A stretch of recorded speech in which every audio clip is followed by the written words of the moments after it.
One of the things you might not realize about the Famicom's library is that its later years had a lot of pretty good shoot-'em-ups. 1990 brought the MMC-5 mapper, the final mapper that extended the Famicom's capabilities that Nintendo offered. And several companies took advantage of it to make some really spectacular shoot-'em-ups. Unfortunately, almost all of these were Japanese exclusives.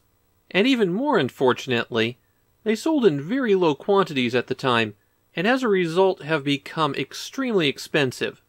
Uchuu Keibitai SDF is another member of the 10,000 yen club.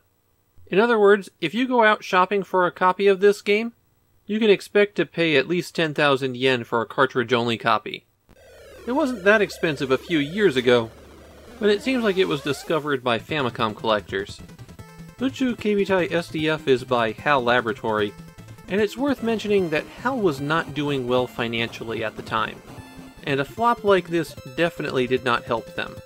They're not at the crisis point yet, but it's only a year away. The plot of the game is that aliens are invading, and you're sent up in the experimental spacecraft Round Weber to take them out. At least I'm pretty sure that's the name of the craft.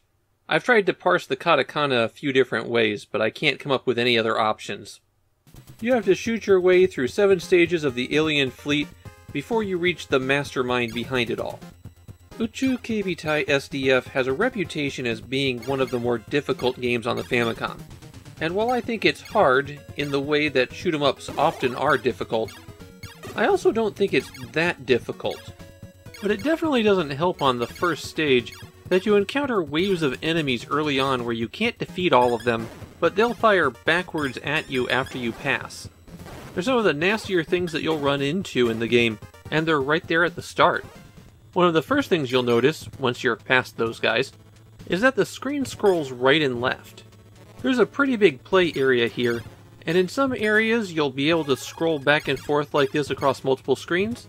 Some it'll loop forever if you keep going in one direction, and at some points your view is locked in place. You'll also notice that there's no auto-fire here. You have to mash the B button to shoot, so I wound up breaking out everybody's favorite Hudson Joy card, my Famicom auto-fire controller of choice. Power-ups in Uchuu Keibitai SDF are handled by a capsule materializing in front of your ship, which then has to be shot open in order to release the power-up. The most basic capsule that you'll find is the S, for speed up, but if the S is backwards, it acts as a speed down. Very rarely you might encounter an E capsule that gives you an extra life, and then everything else are weapon pods. The way that these work is that if you don't have a weapon pod when you collect them, 2 pods will fly out and attach themselves to your ship. They'll increase your firepower and shield you from incoming enemy bullets. If you hit the A button, they'll launch off you to attack enemies, and then they'll fly back to reattach to Round Weber. If they wind up attaching to the back of the ship in this process, then you get a weaker forward cannon and a speed boost.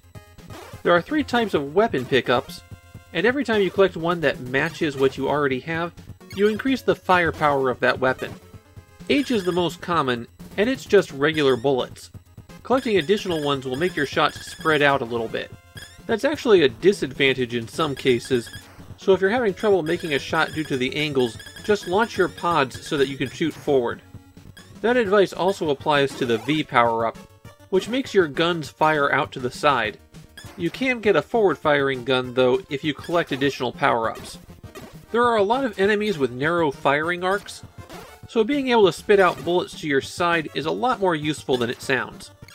The final weapon that you can find is the laser, and it strictly shoots forward.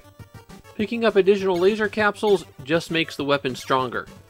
The first stage is mostly wide open, though you will encounter this asteroid in the middle where you can't fly through it. There's a mid-boss hiding behind it as well that will pop out as you pass. The boss of the first stage will be one that's awfully familiar if you've played any shoot-'em-up from this time period, but you have to shoot straight if you want to hit that core regularly. Stage 2 has you taking on an entire enemy fleet, fighting your way through the free-scrolling level until you reach the flagship. You can take out the engines at the back to stop some of the attacks, but really you only have to shoot out the core. The third stage has you flying through an enemy complex where you have to stay away from the walls. Here there's a lot of narrow spaces and not much room to dodge. And that's as far as I got while I was playing. Uchuu Keibitai SDF has unlimited continues, so you can beat this one with persistence. But if you want to make your life a little bit easier, hit A, B, and select on the title screen to go to an options menu. Here you can remap controls and change the difficulty setting. Uchuu Keibitai SDF can be a pretty mean game, but it's still one that I enjoy. Yeah, it's going to take you a few tries to get through it. And it takes some skill to figure out how to use your shields and weapons appropriately. It's not especially complicated in game mechanics, but there's a constant building intensity throughout the whole game. This one really is one of the Famicom's hidden gems.